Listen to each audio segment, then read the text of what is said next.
bien des années, je faisais une longue course à pied sur des hauteurs absolument inconnues des touristes, dans cette très vieille région des Alpes qui pénètre en Provence.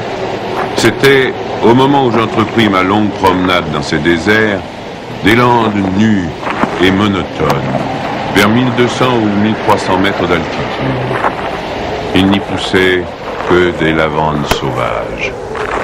Je traversais ce pays dans sa plus grande largeur et après 3 jours de marche, je me trouvais dans une désolation sans exemple. Je campais à côté d'un squelette de village abandonné. Je n'avais plus d'eau depuis la veille et il me fallait en trouver. Ces maisons agglomérées, en ruine, comme un vieux nid de guêpes, me firent penser qu'il avait dû y avoir, là, dans le temps, une fontaine ou un puits. Il y avait bien une fontaine, mais sèche.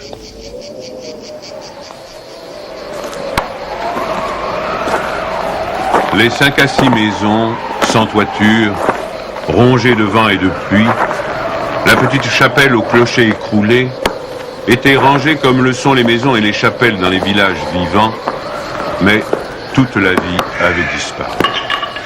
C'était un beau jour de juin, avec un grand soleil, mais sur ces terres sans abri et hautes dans le ciel, le vent soufflait avec une brutalité insupportable. Ces grondements dans les carcasses des maisons étaient ceux d'un fauve dérangé dans son repas. Il me fallut lever le camp.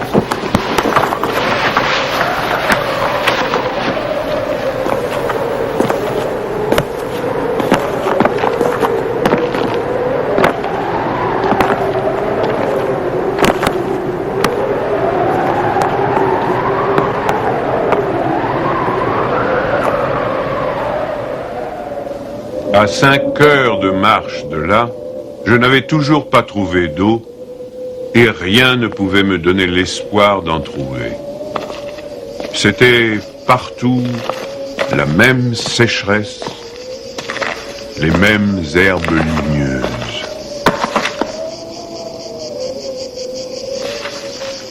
Il me sembla apercevoir, dans le lointain, une petite silhouette noire, debout. Je la pris pour le tronc d'un arbre solitaire.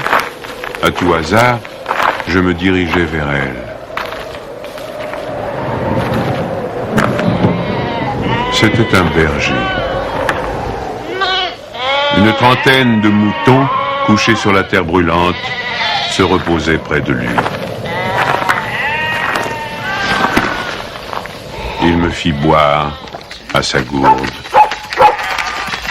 Un peu plus tard, il me conduisit à sa bergerie, dans une ondulation du plateau.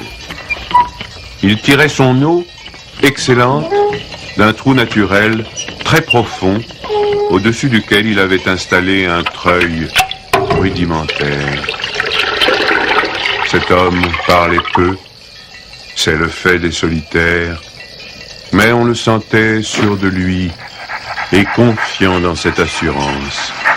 C'était insolite dans ce pays dépouillé de tout. Il n'habitait pas une cabane, mais une vraie maison en pierre, où l'on voyait très bien comment son travail personnel avait rapiécé la ruine qu'il avait trouvée là, à son arrivée. Son toit était solide et étanche. Le vent qui le frappait faisait sur les tuiles le bruit de la mer sur les plages.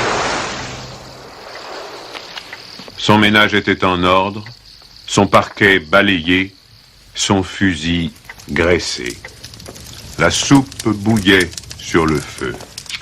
Je remarquai alors qu'il était aussi rasé de frais, que tous ses boutons étaient solidement cousus, que ses vêtements étaient reprisés avec le soin minutieux qui rend les reprises invisibles.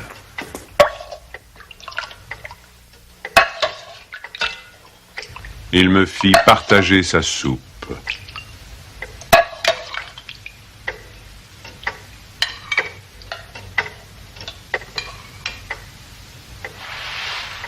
Comme après, je lui offrais ma blague à tabac, il me dit qu'il ne fumait pas. Son chien, silencieux comme lui, était bienveillant, sans bassesse.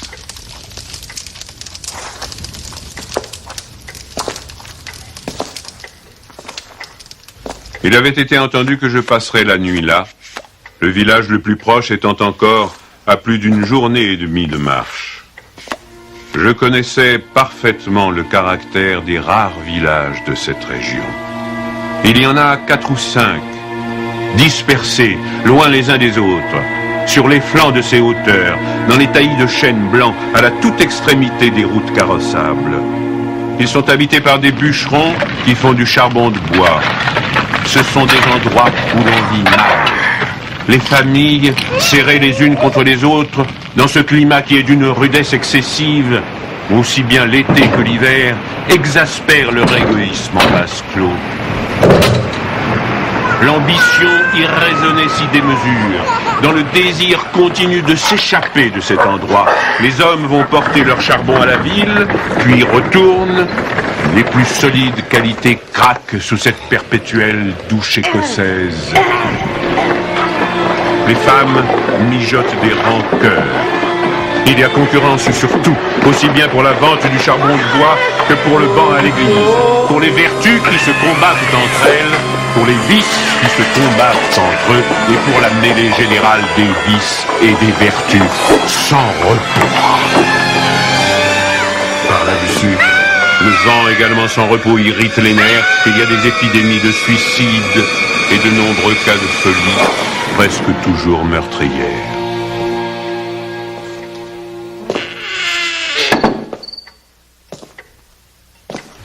Le berger qui ne fumait pas alla chercher un petit sac et déversa sur la table un tas de glands.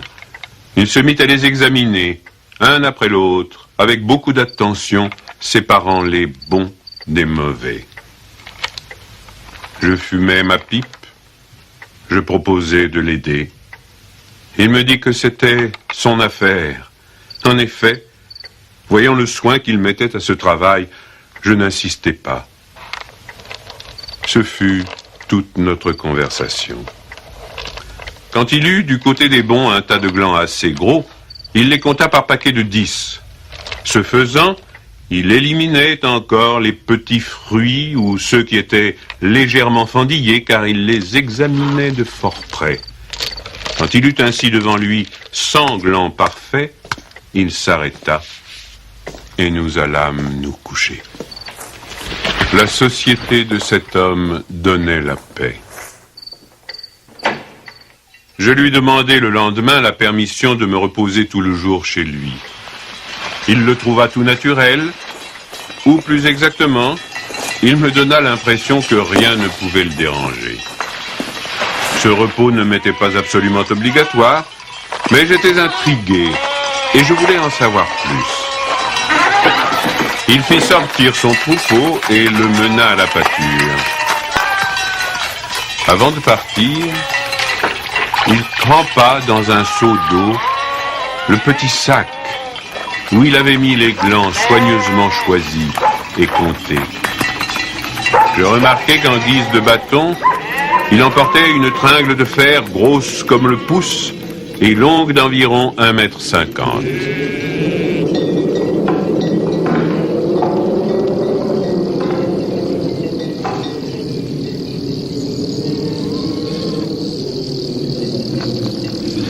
Je fis celui qui se promène en se reposant, et je suivis une route parallèle à la sienne. La pâture de ces bêtes était dans un fond de combe. Il laissa le petit troupeau à la garde du chien et monta vers l'endroit où je me tenais. J'eus peur qu'il vînt pour me reprocher mon indiscrétion, mais pas du tout.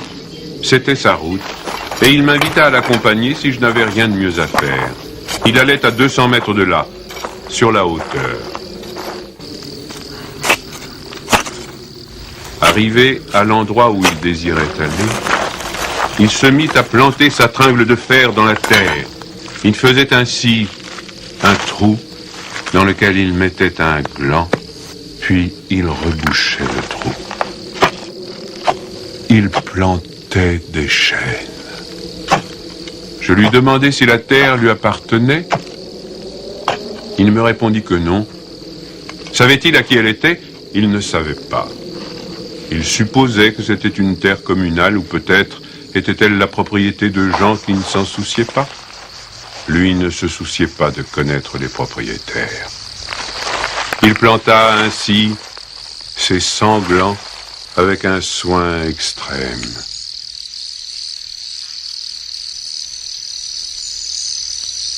Après le repas de midi, il recommença à trier sa semence. Je mis, je crois, assez d'insistance dans mes questions, puisqu'il y répondit. Depuis 3 ans, il plantait des arbres dans cette solitude. Il en avait planté 100 000. Sur les 100 000, 20 000 étaient sortis. Sur ces 20 000, il comptait encore en perdre la moitié du fait des rongeurs ou de tout ce qu'il y a d'impossible à prévoir dans les desseins de la Providence. Restaient 10 000 chênes qui allaient pousser dans cet endroit où il n'y avait rien auparavant. C'est à ce moment-là que je me souciais de l'âge de cet homme.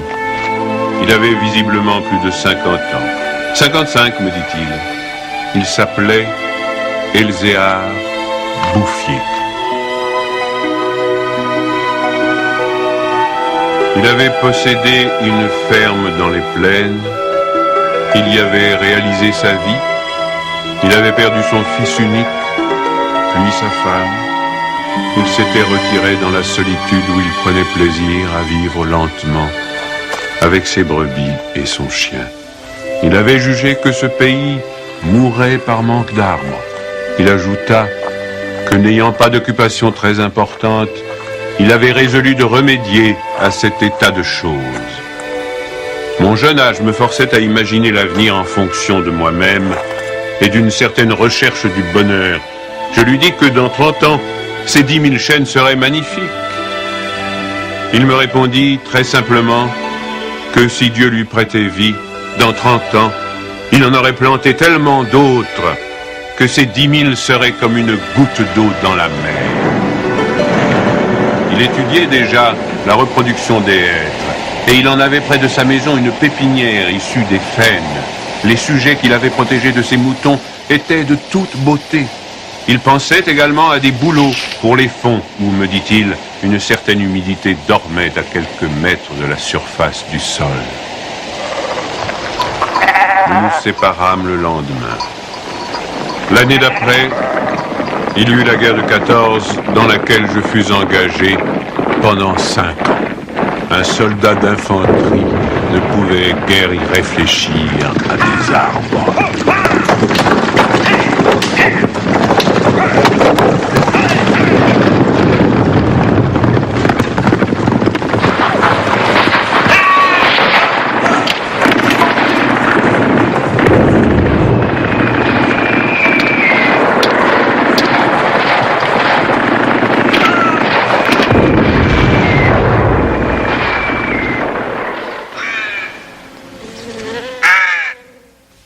Sorti de la guerre, je me trouvais à la tête d'une prime de démobilisation minuscule, mais avec le grand désir de respirer un peu d'air pur. C'est sans idée préconçue, sauf celle-là, que je repris le chemin de ces contrées désertes. Le pays n'avait pas changé. Toutefois, au-delà du village mort, j'aperçus dans le lointain une sorte de brouillard gris qui recouvrait les hauteurs comme un tapis. Depuis la veille, je m'étais remis à penser à ce berger planteur d'arbres. 10 000 chênes, me disais-je, occupent vraiment un très large espace. J'avais vu mourir trop de monde pendant 5 ans pour ne pas imaginer facilement la mort d'Elzéar Bouffier. D'autant que, lorsqu'on en a 20, on considère les hommes de 50 comme des vieillards à qui il ne reste plus qu'à mourir.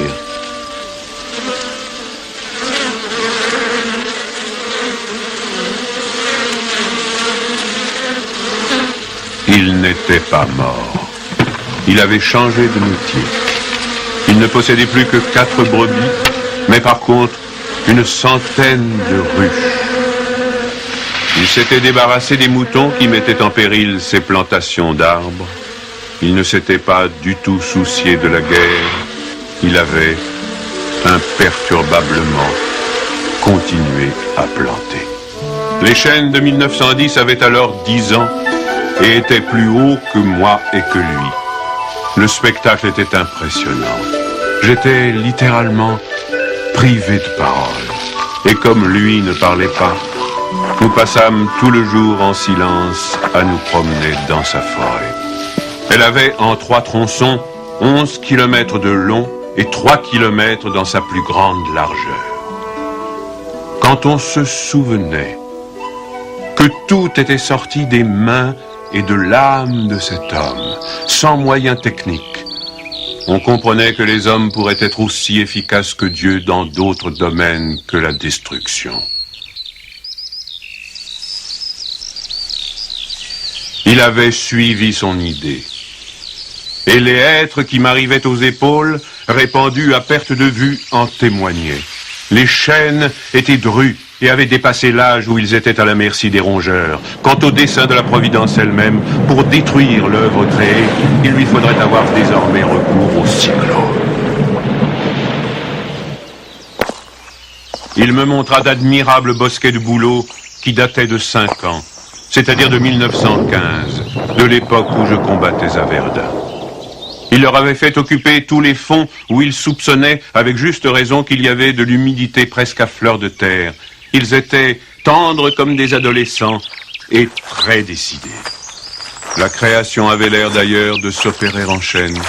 Il ne s'en souciait pas. Il poursuivait obstinément sa tâche, très simple. Mais, en redescendant par le village, je vis couler de l'eau dans des ruisseaux qui, de mémoire d'homme, avaient toujours été à sec.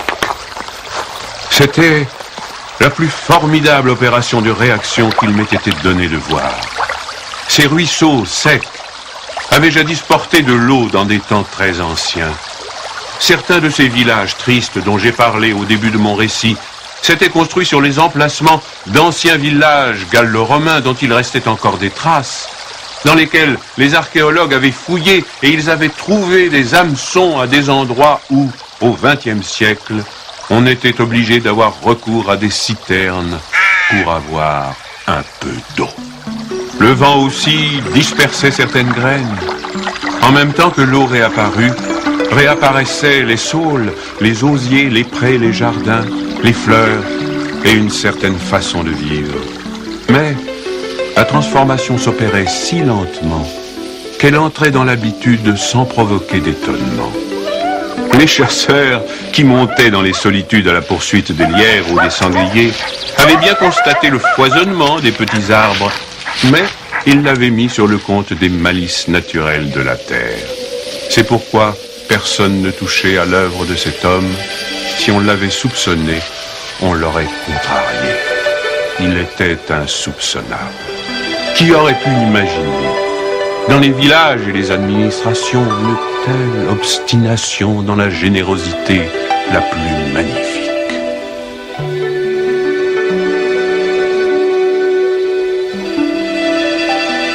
À partir de 1920, je ne suis jamais resté plus d'1 an sans rendre visite à Elzéar Bouffier. Je ne l'ai jamais vu fléchir ni douter. Et pourtant, Dieu sait si Dieu même y pousse. Je n'ai pas fait le compte de ses déboires. On imagine bien cependant que pour une réussite semblable, il a fallu vaincre l'adversité. Que pour assurer la victoire d'une telle passion, il a fallu lutter avec le désespoir. Pour avoir une idée à peu près exacte de ce caractère exceptionnel, il ne faut pas oublier qu'il s'exerçait dans une solitude totale. Si totale que, vers la fin de sa vie, il avait perdu l'habitude de parler. Ou peut-être n'en voyait-il pas la nécessité. En 1933, il reçut la visite d'un garde forestier éberlu. Ce fonctionnaire lui intima l'ordre de ne pas faire de feu dehors, de peur de mettre en danger la croissance de cette forêt naturelle. C'était la première fois lui dit cet homme naïf, qu'on voyait une forêt pousser toute seule. En 1935, une véritable délégation administrative vint examiner la forêt naturelle. Il y avait un grand personnage des eaux et forêts, un député, des techniciens. On prononça beaucoup de paroles inutiles, on décida de faire quelque chose et, heureusement, on ne fit rien. Sinon, la seule chose utile, mettre la forêt sous la sauvegarde de l'État et interdire qu'on vienne y charbonner. Car il était impossible de n'être pas subjugué par la beauté de ces jeunes arbres en pleine santé. Et elle exerça son pouvoir de séduction sur le député lui-même.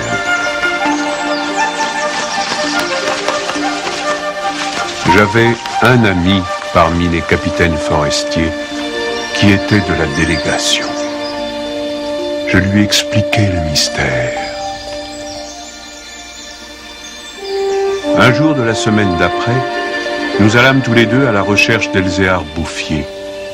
Nous le trouvâmes en plein travail, à 20 km de l'endroit où avait eu lieu l'inspection. Ce capitaine forestier n'était pas mon ami pour rien. Il connaissait la valeur des choses.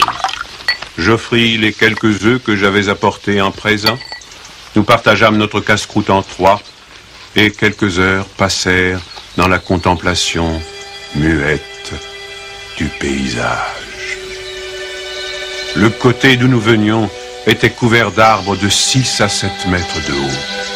Je me souvenais de l'aspect du pays en 1913, le désert. Le travail paisible et régulier, l'air vif des hauteurs, la frugalité et surtout la sérénité de l'âme avaient donné à ce vieillard une santé presque solennelle. C'était un athlète de Dieu. Je me demandais combien d'hectares il allait encore couvrir d'arbres. Avant de partir, mon ami fit simplement une brève suggestion à propos de certaines essences auxquelles le terrain d'ici paraissait devoir convenir. Il n'insista pas. Pour la bonne raison, me dit-il après, que ce bonhomme en sait plus que moi. Au bout d'une heure de marche, l'idée ayant fait son chemin en lui, il ajouta « Il en sait beaucoup plus que tout le monde. Il a trouvé un fameux moyen d'être heureux. » C'est grâce à ce capitaine que non seulement la forêt, mais le bonheur de cet homme furent protégés. L'œuvre ne courut un risque grave que pendant la guerre de 1939. Les automobiles marchant alors au gazogène, on n'avait jamais assez de bois. On commença à faire des coupes dans les chênes de 1910, mais ces quartiers sont si loin de tout réseau routier que l'entreprise se révéla très mauvaise au point de vue financier. On l'abandonna.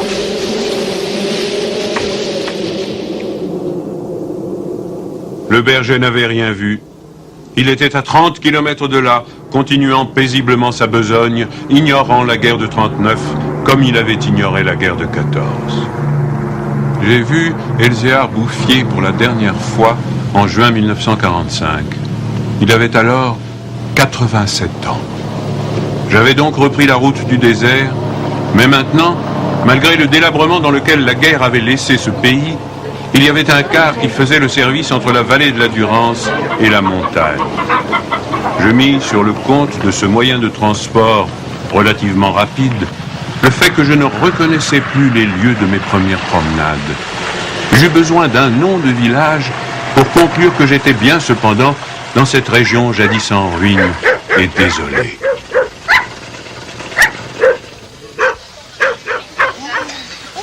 Le car me débarqua à Vergon. En 1913, ce hameau de 10 à 12 maisons avait 3 habitants. Ils étaient sauvages, se détestaient, vivaient de chasse au piège. Leurs conditions étaient sans espoir. Tout était changé. L'air lui-même. Au lieu des bourrasques sèches et brutales qui m'accueillaient jadis, soufflait une brise souple, chargée d'odeurs. Un bruit semblable à celui de l'eau venait des hauteurs. C'était celui du vent dans les forêts. Enfin, chose plus étonnante, j'entendis le vrai bruit de l'eau coulant dans un bassin. Je vis qu'on avait fait une fontaine, qu'elle était abondante, et ce qui me toucha le plus, on avait planté près d'elle un tilleul, symbole incontestable d'une résurrection.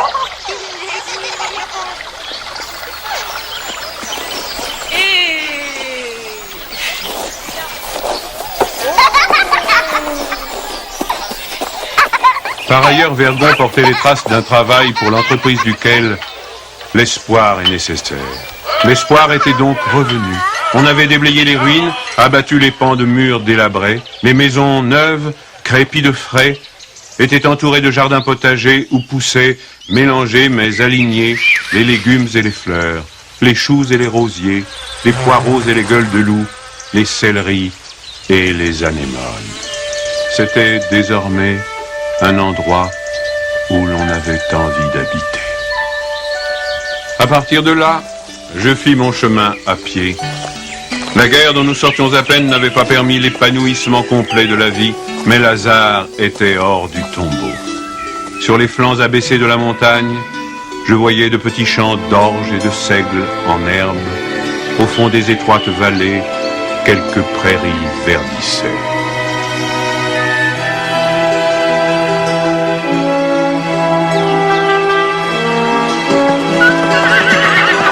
Il n'a fallu que les 8 ans qui nous séparent de cette époque pour que tout le pays resplendisse de santé et d'aisance.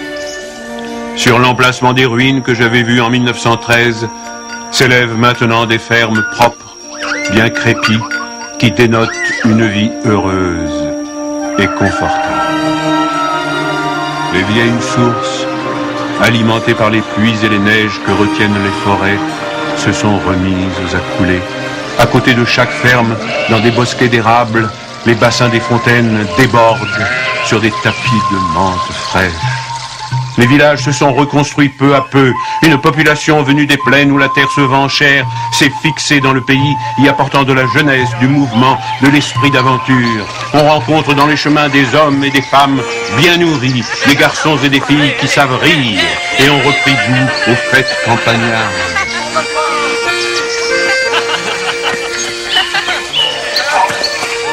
Si on compte l'ancienne population, méconnaissable depuis qu'elle vit avec douceur, et les nouveaux venus, plus de 10 000 personnes doivent leur bonheur à Elzéar Bouffier.